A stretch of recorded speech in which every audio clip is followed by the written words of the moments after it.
여러분, 설교는 뉴스입니다. 뉴스. 내가 말한 기억이 있는데 장르로 따지면 다큐멘터리지 드라마가 아니다 그런 말이에요.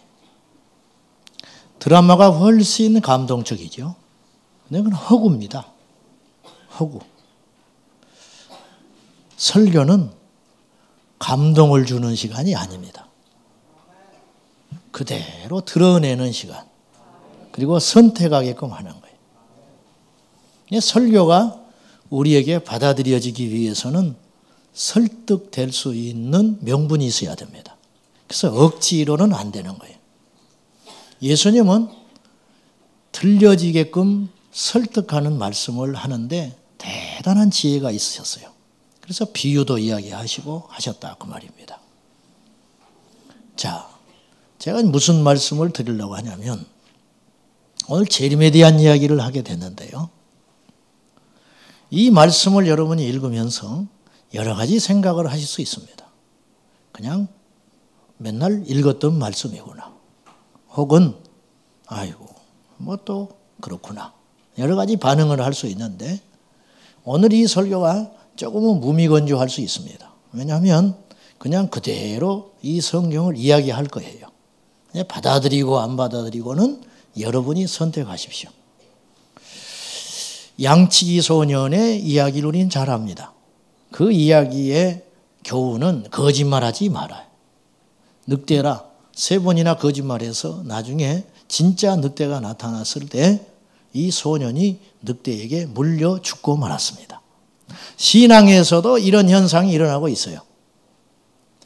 과거에 지금도 그런 일이 자행되고 있다고 생각하지만 과거에 예수님의 재림에 대하여 성경대로 믿지 않았던 사람들이 있었어요. 그날과 그 시를 예측도 하지 말라 그랬는데 그 날이 언제라고 함부로 말했다가 뭐 한국전쟁이 언제 나니 예수님이 언제 오니 함부로 이런 소리를 남발했다가 이단으로 흘러가가지고 아예 한국교회에서 이제는 재림한다. 우리 성도가 마지막 날에 휴거한다. 때가 다 됐다. 그래도 귀담아 듣지 않는 위험한 시대가 됐다는 거예요. 왜냐? 다 빗나갔다는 거예요. 극단적이고 마치 그것이 잘못된 신앙인처럼 그렇게 이야기하기도 한다 그 말이죠. 뉴스라는 것은 앵커가 마음대로 바꾸면 안 돼요. 슬픈 소식, 큰 재난도 웃으면 안 되지만 심각한 어조로 분명히 말을 해줘야 돼요. 이게 뉴스의 생명이에요. 덮어도 안 되고 과장해도 안 돼요. 성경에는 그걸 엄하게 이렇게 표현을 했어요. 요한계시록 마지막에 가서 이 말씀을, 이 두루마리의 말씀을 여기에 더하는 자는 말씀을 과장해서 붙여서 함부로 말하는 사람은 이 두루마리에 기록된 모든 재앙들이 그에게 임할 것이다. 그리고 이 말씀을 빼는 자는, 빼서 전하는 사람은 생명나무를 먹지 못할 것이다. 즉 구원받지 못할 거다. 굉장히 엄하게 이야기했어요. 이게 무시무시하게 큰 죄로 하나님은 말씀을 하셨다 그 말입니다. 세례 요한을 일컬어서 예수님이 이런 이야기를 하셨어요. 여인이 난 자 중에 가장 큰 자다. 그 말을 곰곰이 생각을 해봤습니다. 세례 요한에 대해서 왜 그렇게 예수님이 크게 극찬을 하셨을까? 세례 요한은요, 능력으로 따지면 엘리야만 또 못했어요. 엘리야가 훨씬 더 많은 능력을 행했어요. 한 민족을 살려낸다면 모세만 또 못해요. 근데 왜 세례 요한이 예수님에게 그런 극찬을 들었을까? 짧게 살면서. 아마 그 비밀은 여기 있다고 봅니다. 세례 요한은 거침없이 사람의 눈치를 살피지 않고 하나님의 뜻을 담대하게 선포했어요. 이거 외에는 세례 요한에게서 특징을 찾아볼 길이 없어요. 결국은 하나님 앞에 참으로 옳은 교회요 성도라고 한다면 하나님의 말씀을 그대로 받아들여야 된다. 그리고 정말 큰 죄가 있다면 하나님의 말씀을 감추거나 왜곡시키거나 부풀리는 거, 그거 해서는 절대 안 된다. 예수님께서 이 땅에 오셔서 세 가지 일을 하셨습니다. 크게. 우리가 다 잘 압니다. 첫째, 전도하셨습니다. 그 다음 두 번째, 모아놓은 제자들을 가르쳤습니다. 세 번째, 치유하셨습니다. 귀신 들린 사람 고쳐주시고 육신의 병 가진 사람 고쳐주시고 관계가 어려워서 힘들어하는 인생 살려주셨습니다. 그래서 전도하시고 가르치시고 치유하셨다. 이제 교회는 이 세 가지를 해야 되는데 우리가 만약에 말씀을 듣는다면 예수님이 2000년 전에 성경에서 가르쳐 주신 거, 그 예수님이 말씀하신 거, 그거를 강단에서 말을 해야 된다는 거예요. 그걸 우리는 들어야 되고, 뭐 두말할 필요 없지요. 뭐 교파 중요하지 않아. 시대가 중요한 게 아니야. 그 말씀이 무엇일까? 그것을 우리가 찾아서 듣고 우리가 외쳐야 한다는 거예요. 그럼 그 말씀이 어떤 말씀이었을까? 대략 마태복음을 중심으로 예수님의 사역을 잠깐 한번 이야기해 볼게요. 예수님께서 공생애를 시작하시면서 성령에 이끌려 광야에서 마귀의 시험 받고 공생애를 본격적으로 시작하시면서 제일 먼저 하신 일이 마태복음 5장에 산에 오르셔서 제자들에게 설교하신 내용입니다. 그것이 뭐냐? 심령이 가난한 자는 복이 있나니 천국이 저희 것임이라. 이렇게 시작하는 긴 설교 5장, 6장, 7장. 여기에서는 재림에 대해서 이야기 안 하셨어요. 예수님이. 그 산상수훈의 주제는 한마디로 말하면 천국 시민으로서 살아가야 할 원리들이에요. 그래서 비판하지 마라. 기도를 하거든 숨어서 하거라. 남을 도와줬거든 소문내지 않도록 해라.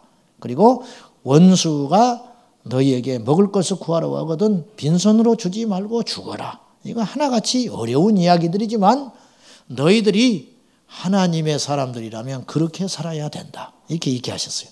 그리고 8장으로 넘어가서 예수님이 본격적으로 병도 고쳐주시고 이제 돌아다니시면서 설교도 하시고 자신을 대적하는 반대자들에게 논쟁도 하시고 그러면서 천국의 이야기도 하시고 그리고 내가 병든 자, 즉 의원이 건강한 사람에게 필요 있겠냐? 없지.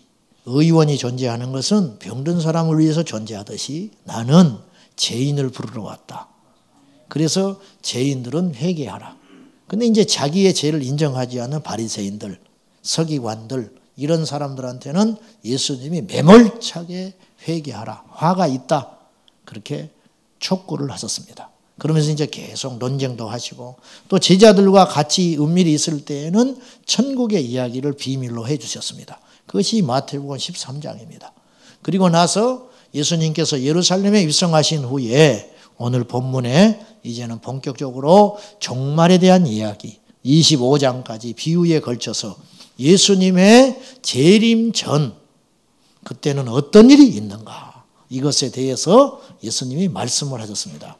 오늘 기록된 이 말씀은 마태복음 24장 그리고 마가복음 13장 누가복음 21장에도 이 말씀들이 동일하게 기록되어 있는데 약간의 차이가 있습니다. 분량은 마태복음이 제일 많습니다. 마가복음에는 약간 빠진 게 있습니다. 누가복음에는 첨가된 게 두 가지가 나옵니다. 하나는 예루살렘 성이 포위될 것이다 하는 말이 나오고요. 또 하나는 너희들이 환난을 당하는데 머리털 하나도 상하지 않게 될 것이다. 이 두 가지를 첨가해 놓으셨지 그 맥은 거의 같습니다. 자, 성경 말씀이 참된 책이라면 우리는 무엇을 무서워하겠습니까? 성경 말씀이 참된 책이라면 우리는 무엇을 포기 못하겠습니까? 그렇지 않아요. 성경 말씀이 안 믿어지니까 문제 아닙니까? 그러면 성경이 참된 것을 어떻게 증명할 것인가? 성경은 예언과 성취로 되어 있습니다. 성경은 말씀하시고 그걸 이루어가는 과정으로 되어 있는데 구조로 되어 있는데 많고 많은 그러한 예언과 성취 중에 한 가지만 제가 말씀드릴게요. 왜냐?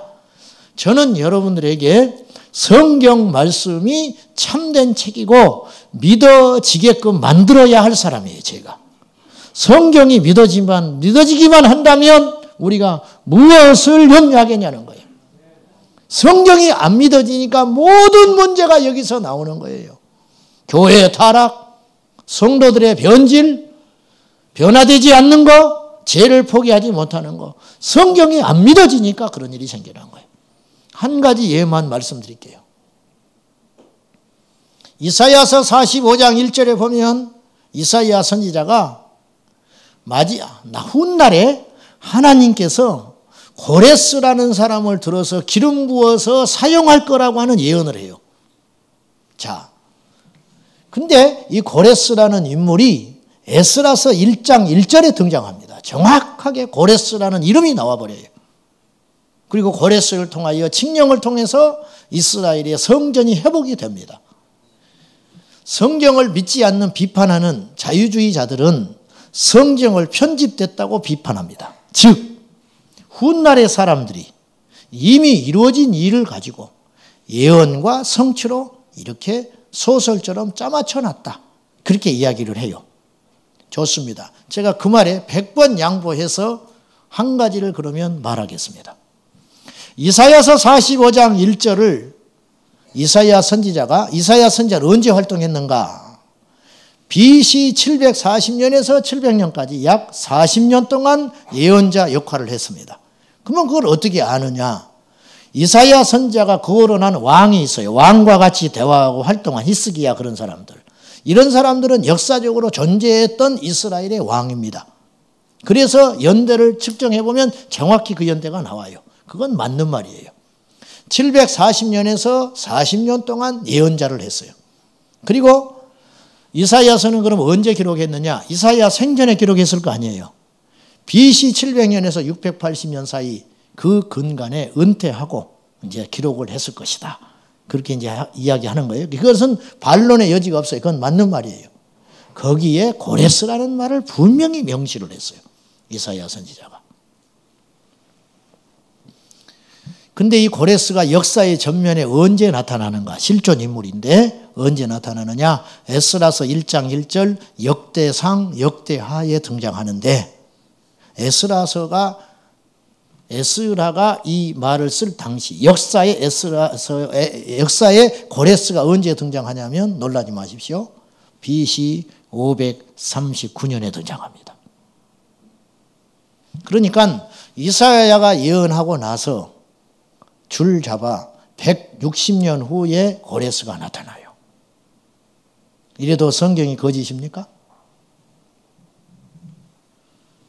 안 놀라는 걸 보니까 지금 이해가 안 가는 것 같은데 내가 쉽게 이렇게 예를 들을게요. 어떤 사람이 창고를 정리하다가 오래된 책을 하나 발견했어요. 반쯤 타버린. 읽어보니까 한자로 써 있어서 도무지 모르겠어요. 전문 학자한테 찾아갔더니 그걸 쭉 읽어보더니 대단한 책을 발견했다고. 여기에 나오는 왕들이나 시대 배경으로 볼 때 줄잡아 지금부터 150년 전에 써놓은 책이요. 그건 뭐 역사적 사실이야. 근데 그 책을 남겨다 보니까 이런 말이 써 있어요. 훗날에는 누구든지 왕이 될 수 있는 세상이 열릴 것이다. 근데 어느 해에 문재인이라는 사람이 대통령이 될 것이다. 이렇게 써 있는 거예요, 거기에.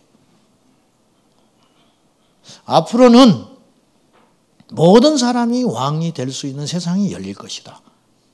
그렇게만 써놔도 이건 무시무시한 소리예요. 그 당시에는 역성혁명이 있을 수 없는 나라. 조선시대에는 왕이 계속 물려주는 세상이니까. 그것만 해도 엄청난 예언인데 사람 이름이 거론되어 있다면 이걸 어떻게 우리가 해석할 거냐고 말이에요. 성경이 그런 책이에요. 그럼 무슨 말씀을 제가 들으려고 하냐면 예수님이 예언하는 내용은 참된 예언이라는 거예요.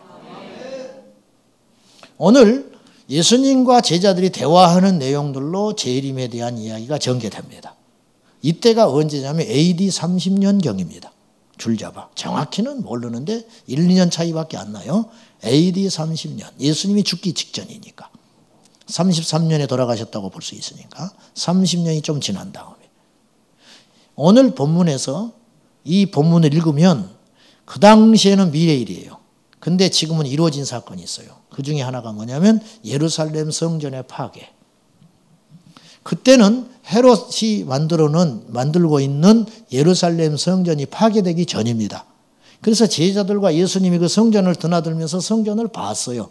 이 장면이 오늘 마태복음 24장 1절과 2절에 나와요. 근데 로마의 티투스 장군에 의해서 AD 70년, 즉 이 예언을 하신 다음에 40년 후에 돌 위에 돌 하나도 남지 않게 예루살렘 헤롯 성전이 파괴돼 버립니다. 여러분, 우리는 농담도 하고 과장도 해요. 그러나 예수님은 농담하신 분이 아니에요. 예수님은 과장되게 말하신 분도 아니에요. 돌 위에 돌 하나도 남지 않으리라 이 말씀을 하셨는데 흔히 이렇게 생각할 수 있어요. 그렇게 철저히 파괴된다는 소리겠지. 근데 그게 아니었어요.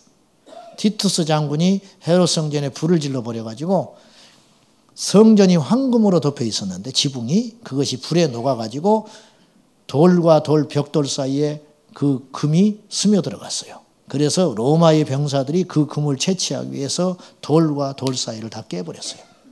그러니까 돌과 돌 사이를 다 깨버린 것이 과장된 이야기가 아니고 사실이었다라는 거예요. 제자들은 이 파괴되는 걸 목격하지 못하고 죽었습니다. 그런데 이것을 기록으로 남겼습니다. 마태복음은 언제 기록됐느냐? AD 60년 정도에 기록을 했습니다. 그러니까 이 예언이 끝난 다음에 30년 동안 있다가 기록을 했어요. 왜 30년 후에 기록을 했을까? 예수님의 제자들은 성경을 남길 생각이 없었어요. 처음에는. 왜냐? 예수님이 곧 오실 줄 알았어요. 그래서 복음 전하느라고 바쁘게 돌아다니다가 하나 둘 순교자가 나와요. 나이 먹어서 죽고 순교하고 죽는 자들이 나와. 예수님과 함께 목격했던 그 증인들이 죽어가기 시작해요. 저도 그럴 것 같아요. 그러면 본능으로 남기기 시작한 거예요. 후대에 이 사건을 알아야 되잖아요. 그래서 마태, 마가, 누가, 요한 이 사람들이 각자의 처소에서 자기가 만난 예수님, 자기가 배운 하나님의 말씀을 기록으로 남겨놨어요. 그걸 모아가지고 편집을 해보니까 성경이 나온 거예요. 놀라운 것은 각자 자기들이 만나서 이 기록을 남기질 않았는데 각자 남겼는데 이것이 일치하더라는 거예요. 그럼 뭘 말하느냐? 사실이었다는 거예요. 여러분, 여기서는 이런 말이 있고 여기서는 저런 말이 있으면 그 책을 어떻게 믿겠어요? 근데 동일하게 나와요. 물론 어느 부분은 이것이 빠져 있고 어느 부분은 나와 있는 장면도 있어. 예를 들면 요한복음의 가나 혼인잔치 사건은 요한만 그걸 기억하고 기록을 남겼어요. 그 사건은 분명히 있었을 거예요. 근데 마태, 마가, 누가는 이걸 빼먹은 거예요. 오병이어의 기적의 사건은 마태, 마가, 누가, 요한 네 복음서에 동일하게 나와요. 왜? 이 네 사람이 전부 기억하고 있었어요. 그래서 어떤 성경에는 이 부분이 있고 어떤 성경에는 이 부분이 없다는 것은 그건 성경이 오류라는 것이 아니고 오히려 그것 때문에 참된 책이라는 증거가 되는 거예요. 왜? 서로 짜맞춰서 쓴 것이 아니다. 짜맞췄으면 그런 실수가 나올 리가 없는 것이죠. 제가 말씀드리려고 하는 건 뭐냐? 성경이 참된 책이라면 오늘 그리고 주님께서 2000년 전에 말씀하신 예언들이 사실로 이루어지고 있다면 오늘 마태복음 24장을 우리가 절대로 가볍게 들어서는 안 된다는 것입니다. 영적인 지식에는 두 가지가 있습니다. 하나는 구원과 상관없는 지식이 있습니다. 즉 천년왕국 이야기하면 어떤 사람은 천년왕국이 없다고 이야기하는 사람이 있어요. 그건 상징적인 말이다. 좋습니다. 어떤 사람은 천년왕국이 예수님 재림 전에 이미 완성됐다. 혹은 어떤 사람은 예수님이 재림하고 나서 천년왕국이 시작이 된다. 나는 이제 그 세 번째 걸 믿는 사람이지만 이건 다른 견해를 갖고 있을 수 있다 이거예요. 성경을 공부한다든지 여러분이 다른 교회에서 목사님 밑에서 성경 공부를 했다든지 그러면 다른 성경 공부를 하고 이 자리에 오실 수 있어요. 근데 그것은 구원과 상관이 없어요. 그건 그렇게 믿어도 되고 안 믿어도 되는 지식이라는 말이에요. 근데 우리의 구원을 결정짓는 지식이 있어요. 그건 뭐냐? 예수 그리스도를 누구로 믿느냐는 거예요. 예수 그리스도를 사람이요 성자로 믿으면 구원 못 받아요. 주는 그리스도시요 살아계신 하나님의 아들입니다. 이거 믿어야 구원 받는 거예요. 이것이 영적 지식, 구원을 얻는 영적 지식. 그리고 내가 죄인인 것을 믿어야 돼요. 그리고 예수님의 십자가의 그 피 흘리는 사건이 나를 위한 죽음의 사건이고 그것을 믿음으로 구원받았다는 지식을 갖는 것. 이것이 나의 구원을 이루는 영적 지식이라는 거예요. 예수님의 재림이 언제 온다 그거 몰라도 돼요. 문제는 예수님의 재림 전에 어떤 일이 있으므로 우리 주님께서 이 말씀을 25절에 보면 이런 말을 해요. 보라 내가 너희에게 미리 말하였노라. 왜 미리 말했을까? 왜? 대비하라. 그리고 또 하나는 내가 미리 말한 것이 이루어진 것을 본다면 내가 누구인 줄을 알게 될 것이다. 사복음서에 보면 예수님께서 내가 십자가에 죽었다가 사흘 만에 살아나리라. 이 말을 3번, 4번씩 언급을 해요. 생전에. 그걸 왜 그렇게 미리 말씀하신 줄 아세요? 주님이 이렇게 말하셨어요. 내가 미리 말하고 훗날에 이것이 이루어진 것을 보거든 너희가 내가 하나님의 아들인 걸 믿어야 한다. 그거 믿음 주시려고.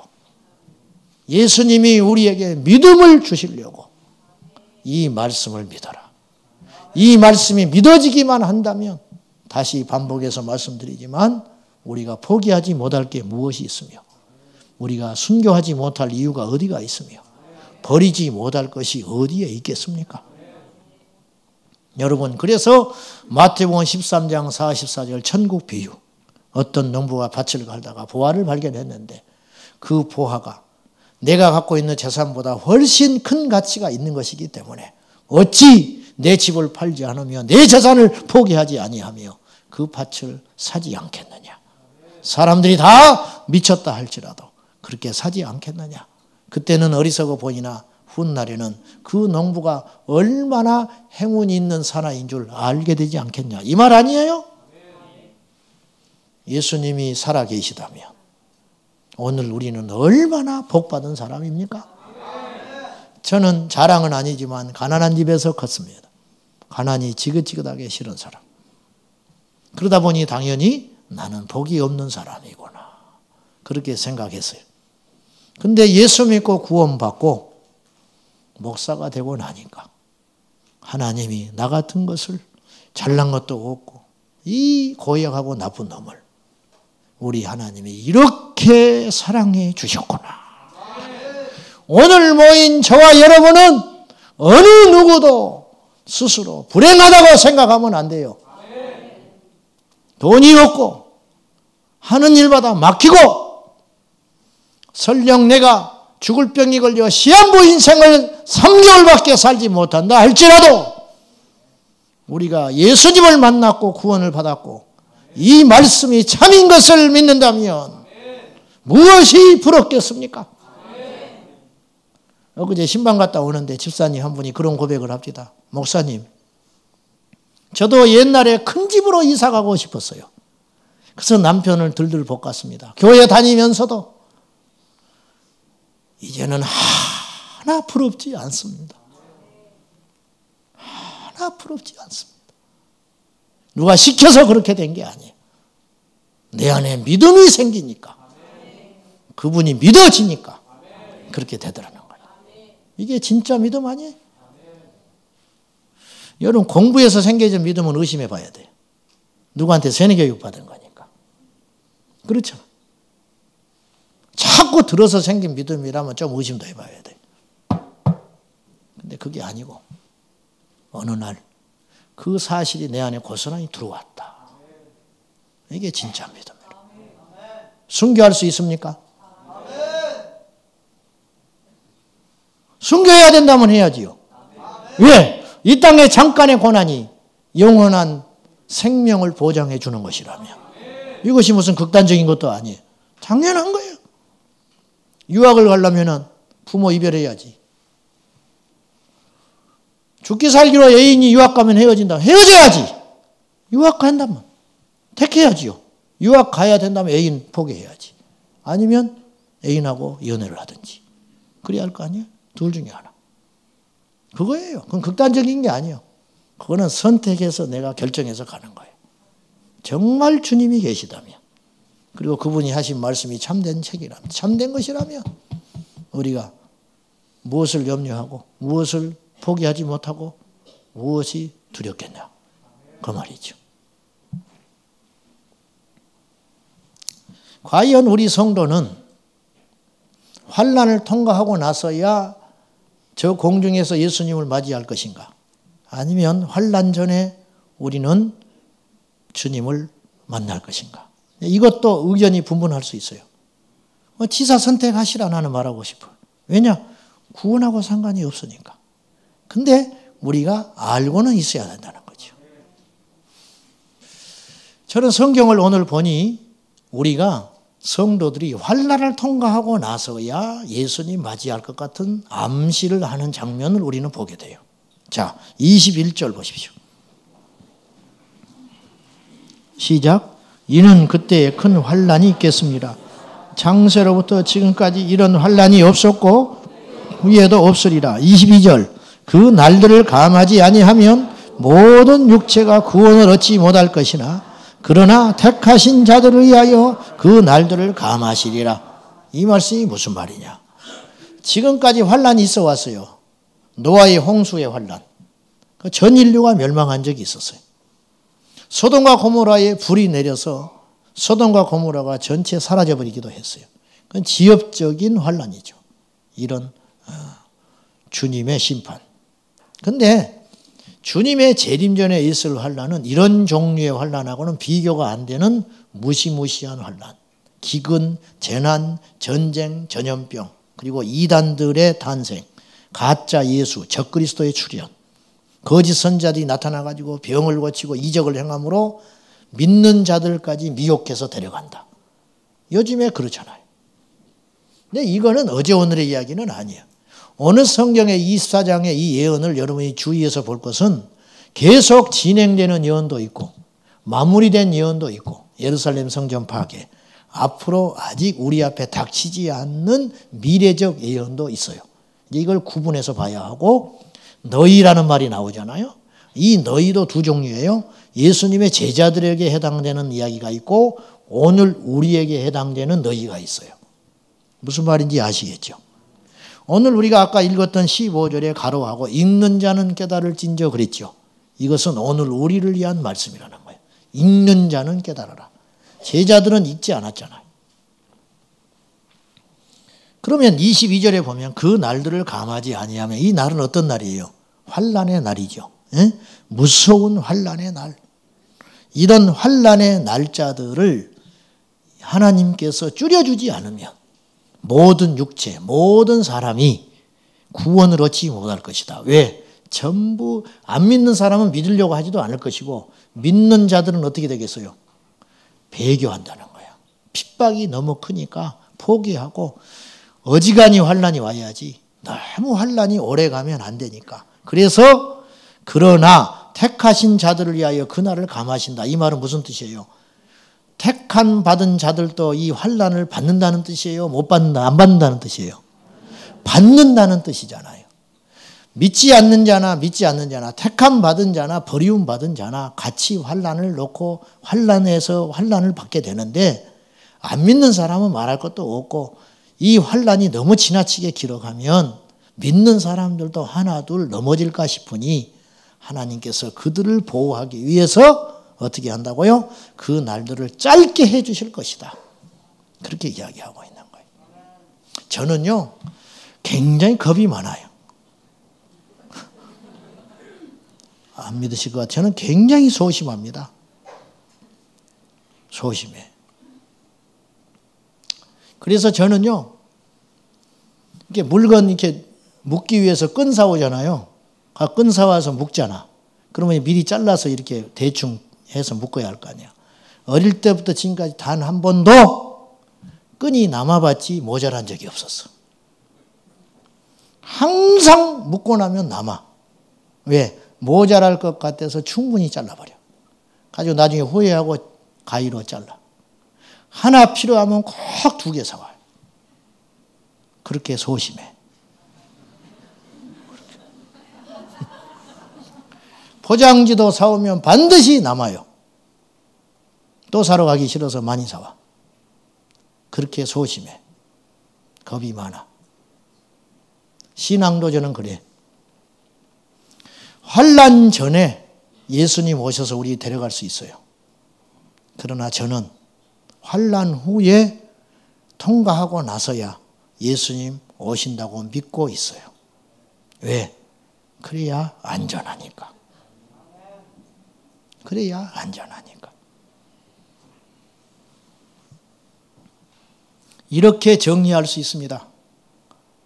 어쩌면 우리가 예수 그리스도를 믿지만 환난을 통과하고 나서야 저 공중에서 다시 오실 예수님을 맞이할지 모른다. 그런데 크게 염려하지 말 것은 우리 주님께서 우리를 지켜주신다고 하셨으니까.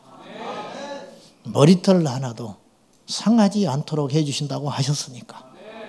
주님이 우리를 지켜주실 줄로 믿고 감당하지 못할 시험은 주시지 않는다고 했으니까. 그 좋으신 주님을 믿으면서 절대로 믿음 포기하지 말고 십자가 지고 가야 된다는 거예요. 제자들은요, 가룟 유다 빼놓고 전부 순교했어요. 십자가에서 죽고 죽창에 찔려 죽고 돌에 맞아 죽고 비참하게 죽었습니다. 근데요, 그들이 한 사람도 배신하지 않았어요. 베드로도 성령 받기 전에는 예수님 모른다고 겁이 나서 본능이 나오니까 예수님 사랑했어요. 예수님을 위해서 죽는다고 장담했어요. 근데 막상 그 시간이 되고 그 환경이 되니까 모른다고 한 번도 아니고 3번이나 베드로가 부인했어요. 왜 그럴까? 성령을 받기 전이니까. 그 안에 성령이 없어서 알지만 버틸 수 있는 힘이 없는 거예요.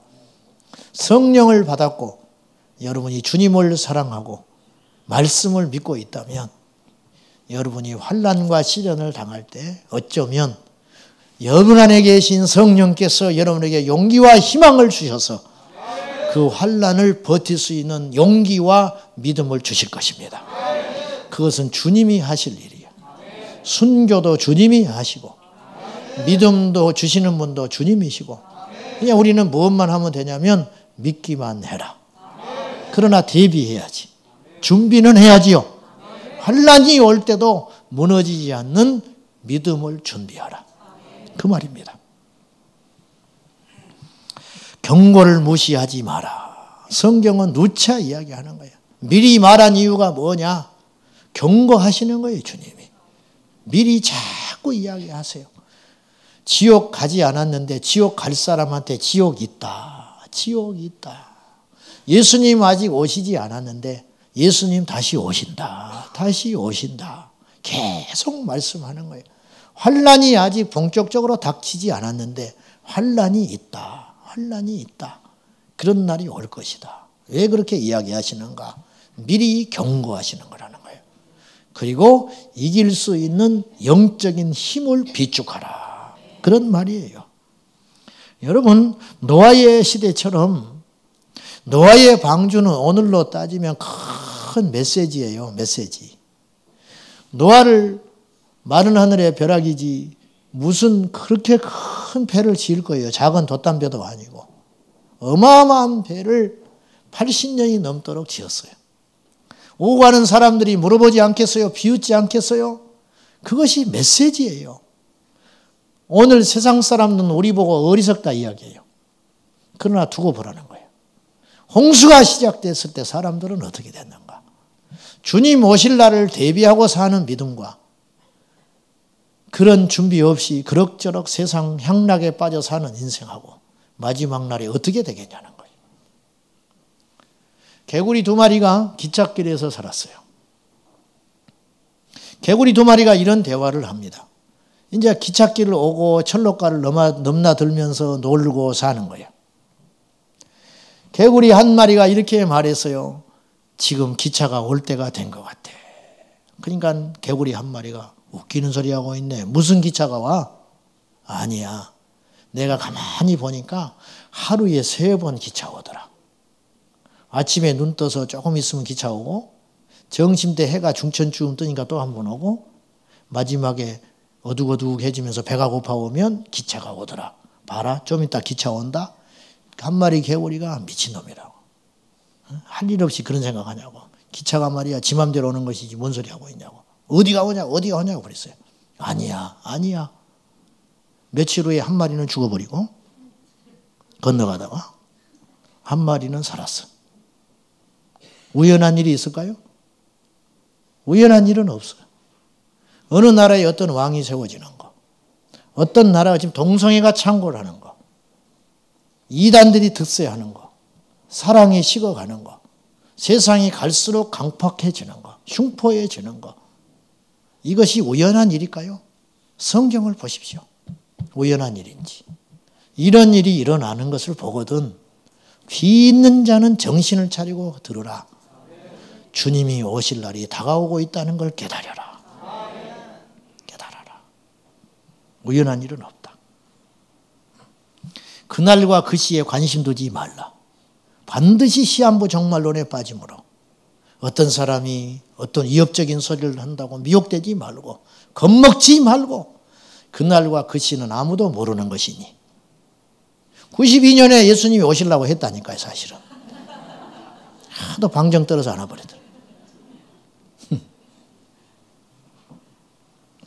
누가복음 21장 34절 이하에 보면 스스로 주어심하라. 술 취하지 말고 방탕하지 말고 미혹되지 마라. 스스로 잘 챙겨라. 여러분 교회가 해줄 수 있는 일이 별로 없어요. 무책임한 말 같지만 여러분의 영혼은 여러분이 간수하세요. 여러분이 간수 잘하시라고. 세상 취하지 말고 방탕하지 말고 미혹되지 말고 쾌락 쫓아가지 말고 돈 버세요. 근데 돈만 벌면 안 돼. 자식 잘 키우세요. 출세시키세요. 근데 출세시키기 위해서 믿음 버리면 안 돼. 건강 챙기세요. 지혜롭게 건강 챙기세요. 근데 건강만 챙기다가 믿음 잃어버리면 안 돼요. 가장 우선순위는 믿음이다. 내 영혼이 사는 것. 우리가 얼마나 계산에 빠릅니까? 계산 빠르잖아요. 싼 데만 찾아다니고 편한 직장만 쫓아다니고 우리가 그렇게 계산이 빠르잖아요. 근데 왜 진짜 계산해야 할 때 하지 않습니까? 영혼을 위해서 이 땅을 왜 포기하지 않냐고 말이요. 영원한 세계를 위해서 왜 이 땅을 포기하지 않으세요? 그것처럼 어리석은 바보가 어디가 있냐고 말입니다. 그렇게 하지 마라. 스스로 조심하라. 그리고 방탕하지 말고 쾌락에 탐닉하지 말고 미혹되지 말고 제발 정신 차리고 다시 오실 우리 주님 오실 때 부끄러운 모습으로 발견되지 말고 죄짓다가 발견되지 말고 한때 믿었다가 떨어져 세상에 있다가 만나지 말고 지금 믿게 된 이 믿음 더 크게 발전시켜서 거룩하고 지혜로운 다섯 처녀처럼 예수님 맞이하거라. 그렇게 말하시는 거예요. 요한계시록 22장 10절과 11절에 보면 얼마나 주님이 생각하게 이야기하시는지 아십니까? 그때가 얼마나 임박해졌는지 요한계시록을 계시를 다 예언을 마감하면서 이 두루마리를 인봉하지 말아라. 두루마리 옛날에는 종이가 발견되기 전이라 파피루스나 양피지밖에 없었어요. 두루마리 여기다 기록을 한 거예요. 이거 인봉하지 마라. 열어놔. 왜? 누구든지 보게. 한 사람이라도 봐야 깨닫고 돌아와. 그러니까 인봉하지 마라. 주님이 그렇게 부탁하시고 나서 인봉하지 말고 모든 사람이 보게끔 해라. 그리 하시고 나서 뭐라고 했느냐? 죄 짓는 자는 죄 짓게 놔둬버려. 죄 짓는 사람 건질 시간 없어. 그런 날이 올 거야. 너까지 믿으면서 실족하고 싶다. 죄 짓는 데는 놔둬. 주님이 죄를 얼마나 싫어하시는데 우리 주님이 한 사람의 죄인을 구원하기 위해서 십자가에 죽으시기까지 하셨는데 죄 짓는 사람 놔두래요. 시간이 없으니까 놔두래. 간섭하지 말고 그리고 거룩한 자는 거룩한 자로 살게 놔두래. 가서 배우고 할 시간도 없어. 네 영혼 잘 간수해. 너밖에 없어. 불이 났어요. 어지간히 불이 나야요. 반지도 챙기고 강아지도 챙기고 나오지. 정말 불이 크게 나버리면 맨발 벗고 속옷 차림으로 새끼 손잡고 나가야 되잖아. 정말 더 큰 불이 나면요. 혼자 도망가. 혼자. 우리 엄마가 그랬어. 우리 어머니가 저를 얼마나 사랑했는지 아세요? 아침에 똑같은 국을 줘본 적이 없다니까. 아침마다 새로운 국을 끓여주셨어. 한 숟가락이라도 밥 먹어서 학교 가게 하려고. 철이 없으니까 성질을 내고 짜증을 내고 뭐하라고 그러냐고. 잠이 모자라가지고. 그렇게 나를 사랑하신 어머니가 열이 펄펄 나고 누워있던 분도 아침이면 일어나서 밥을 챙겨주셨던 그 어머니가 연탄 가스가 들어왔는데 혼자 살겠다고 나가서 기어나가셔가지고 욕이 아니고 기어나가서 이렇게 진짜 이렇게 일어나지를 못하시고 나가셔가지고 찬바람을 쐬고 나니까 정신이 들더래요. 그때 내가 생각나더래요. 그래가지고는 정신없이 쫓아오고 있어서 나를 흔들어 깨워가지고 나를 살려주셨어. 정말 다급하니까 자식이 생각이 안 나는 거예요. 내가 머리가 굉장히 좋았는데 그때 배려버렸어요. 결론, 우리 주님 살아계십니다. 그리고 그분 다시 오십니다. 오늘 말씀 마지막으로 봅시다. 30절 31절 이게 휴거와 재림에 대한 묘사인데 시작. 그때 인자의 징조가 하늘에서 보이겠고 그때의 땅의 모든 족속들이 통곡하며 그들이 인자가 구름을 타고 능력과 큰 영광으로 오는 것을 보리라. 그가 큰 나팔소리와 함께 전사들을 보내리니 그들이 그의 택하신 자들을 하늘 이 끝에서 저 끝까지 사방에서 모으리라. 그가 예수님이 큰 나팔소리와 함께 천사들을 보내가지고 천사 그들이 택한 주의 자녀들을 하늘 이 끝에서 저 끝, 동쪽, 서쪽, 남쪽, 북쪽, 유럽, 아시아, 아프리카, 미국, 아메리카 어디든지 간에 이쪽 저쪽에서 사방에서 모으는데 어디로? 여기 생략되어 있는 말이 있어요. 공중에 모이게 하리라. 그 말이죠. 그러니까 휴거를 예수님이 직접 말씀하셨죠. 두 사람이 밭을 갈다가 24장 후반절에 나오지요. 두 사람이 밭을 갈다가 한 사람은 데려간다. 얼마나 현실적인 이야기세요. 두 사람이 맷돌질을 하다가 시어머니와 며느리가 두 자매가 맷돌질은 여자들이 했을 테니까 두 사람이 맷돌질을 하고 이러쿵저러쿵 남의 흉도 보고 이러쿵저러쿵 이야기하고 있다가 한 사람이 팍 사라져버립니다. 우리 주님 오늘 오실 수도 있고 100년 후에 오실 수 있고 1000년 후에 오실 수도 있어요. 문제는 대비해야 된다. 그날과 그 시를 알지 못하니 항상 대비하십시오. 그리고 주님 앞에 부끄럽지 않도록 작은 믿음이지만 잘 간직하셔서 믿음의 이탈자 되지 말고 힘들어도 견디시고 더러워도 참으시고 일이 막혀도 인내하고 눈물로 견디면서 그 믿음 절대 버리지 말고 우리 예수님과 함께 천국에서 뵙기를 주님의 이름으로 축원합니다. 기도하겠습니다. 하나님, 우리에게 깨어있으라 말씀하셨으니 세상 어디를 보아도 우리 주님 다시 오실 것 같지 않은 것처럼 보이나 우리 주님은 분명히 다시 오신다고 약속하셨고 성경의 모든 예언들이 한치의 오차 없이 우리가 미련하고 어리석고 깨닫지 못해서 그렇지 이 세상의 인류는 성경의 역사대로 가고 있음을 알고 겸손하게 말씀을 경청하여 들어 깨어있게 하여 주옵소서. 오늘 예배하는 우리 성도들 중에 아직도 세상 버리지 못하는 분이 있습니다. 세상 방탕과 쾌락을 쫓는 자들이 있습니다. 은밀한 죄를 짓고 있는 자도 있을지 모릅니다. 예수님의 이름으로 다 내려놓고 정리하고 정신을 차리고 여호와께로 나오게 하여 주옵소서. 예수님의 이름으로 기도하옵나이다. 아멘.